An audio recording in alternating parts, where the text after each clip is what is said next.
Hello ninth class, कैसे हो आप सभी। उम्मीद है आप सब बिल्कुल ठीक ठाक होंगे और हिंदी का वर्क कंप्लीट कर रहे होंगे। ठीक है, अगर कुछ बच्चों ने नहीं किया तो उसको कंप्लीट कर लो बेटे आप, क्योंकि नेक्स्ट मंथ हम फिर नेक्स्ट जो है मंथ का सिलेबस स्टार्ट कर देंगे, तो आपका ये वर्क काफ़ी पेंडिंग रह जाएगा। इसलिए साथ साथ वर्क करने की कोशिश करते रहो। और मुझे पता है आप सभी स्कूल को बहुत मिस कर रहे हो, हम भी मिस कर रहे हैं। तो चलो आज हम कोशिश करते हैं कि हम जो सेकंड हमारी पोएम है काव्य खंड की, उसको हम अर्थ सहित समझें। ठीक है, तो सेकंड हमारी जो पोएम है उसकी जो कवित्री हैं उनका नाम है लद्यत। ठीक है, इसको आपने ध्यान से बोलना है थोड़ा। इसमें द और य दोनों की साउंड आएगी। ठीक है, द और य की, इसलिए आप इसको अलग भी बोल सकते हो, लद्यद।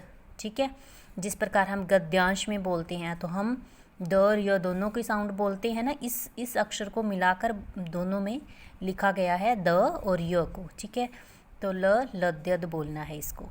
तो जो लद्यद जो है कवित्री, वो कश्मीर की थी और कश्मीरी भाषा की एक बहुत ही प्रसिद्ध कवित्री थी वो, और उनको एक संत कवित्री माना गया है क्योंकि वो भगवान के साथ जुड़ी हुई कविता रचना ही करती थी। ठीक है, तो उनकी जो जन्म है माना जाता है कि 1320 ईस्वी में श्रीनगर के पास एक गांव है वहाँ पर हुआ था, और उनकी मृत्यु माना जाता है कि 1391 ईस्वी में हुई थी।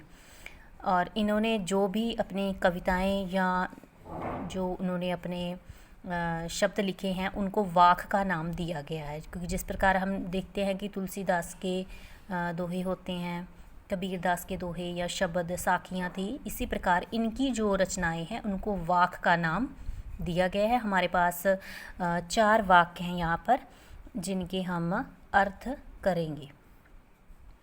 सबसे पहले जो वाक है उसमें है, रस्सी कच्चे धागे की खींच रही मैं नाव, जाने कब सुन मेरी पुकार, करें देव भवसागर पार। तो इसमें कवित्री कह रही हैं कि मैं रस्सी कच्चे धागे की, तो आप समझ गए कि कच्चे धागे की कोई डोर है जिससे वो खींच रही हैं। किसको खींच रही हैं? कहती मैं नाव को खींच रही हूँ। नाव क्या है? उसकी जीवन रूपी नाव, क्योंकि संसार को जो अध्यात्मवाद है उसमें एक सागर माना जाता है, समुद्र माना जाता है। ठीक है, और इसमें जीवन रूपी नाव जो है मनुष्य की, वो हमेशा बहती रहती है। और अगर हम प्रभु भक्ति करते हैं तो एक दिन हम उस परमात्मा से मिल जाते हैं। उसको नाम दिया जाता है कि हमने दूसरा किनारा प्राप्त कर लिया, हमारी नाव किनारे पर लग चुकी है। तो इसमें अब कवित्री कहती है कि मेरी जो जीवन रूपी नाव है वो इस संसार समुद्र में बह रही है और मैं उसको कच्चे धागे की जो रस्सी है उससे खींच रही हूँ।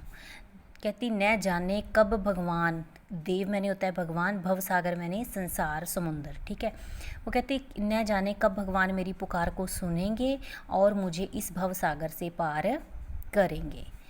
पानी टपके कच्चे सकोरे, व्यर्थ प्रयास हो रहे मेरे। सकोरे होता है मिट्टी का बर्तन, और व्यर्थ मैंने बेकार, प्रयास मैंने कोशिश। तो इसमें कवित्री कहती कि जिस प्रकार, एग्जाम्पल दे के समझा रही है वो, कि जिस प्रकार कच्चे बर्तन, मिट्टी के बर्तन में अगर हम पानी डालेंगे तो वो धीरे धीरे टपक टपक कर रिसता रहता है और वो ख़त्म हो जाता है एक दिन।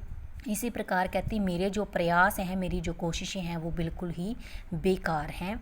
मैं परमात्मा को पाने की कोशिश कर रही हूँ लेकिन मेरे प्रयास बेकार हैं। जी मैं उठती रह हुक, जी मैं मतलब मेरे जी में। ठीक है, जी मैंने क्या होता है मन, और रह कर हुक मैंने क्या होता है पुकार। ठीक है, घर जाने की चाह है घेरे।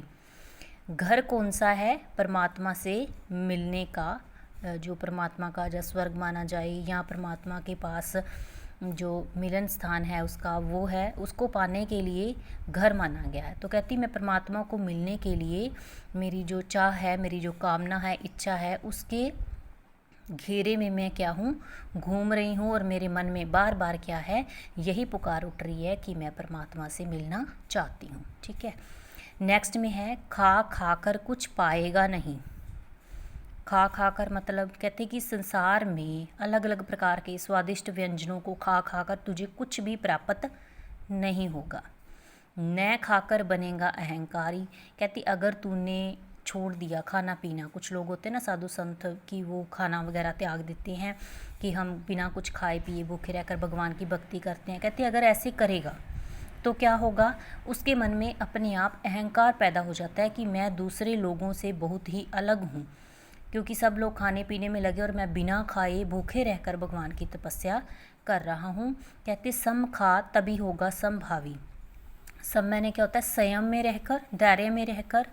अगर तुम धैर्य में रहकर सब कुछ खाओगे, खाओ सभी कुछ, लेकिन संयम में रहकर, केवल जीभ के स्वाद में मत लगे रहो, खाओ लेकिन संयम में रहकर, धैर्य से रहकर। इसी प्रकार अगर तुम खाओगे तो तुम्हारी जो है मन के विचार और बाहर जो तुम्हारा लोगों के साथ व्यवहार है दोनों एक समान हो जाएगा। समभावी मतलब एक जैसा हो जाएगा। खुलेगी सांकल बंद द्वार की। सांकल क्या होता है, जंजीर, बंद द्वार की। कहती जो तुम्हें जंजीर पड़ी हुई है तुम्हारे मोह की, माया की, लालच की, वो जंजीर जो है वो खुल जाएगी। और जो बंद द्वार हैं तुम्हारे लिए भगवान के दर्शन करने के, भगवान से मिलने के द्वार बंद हो चुके हैं, वो खुल जाएंगे।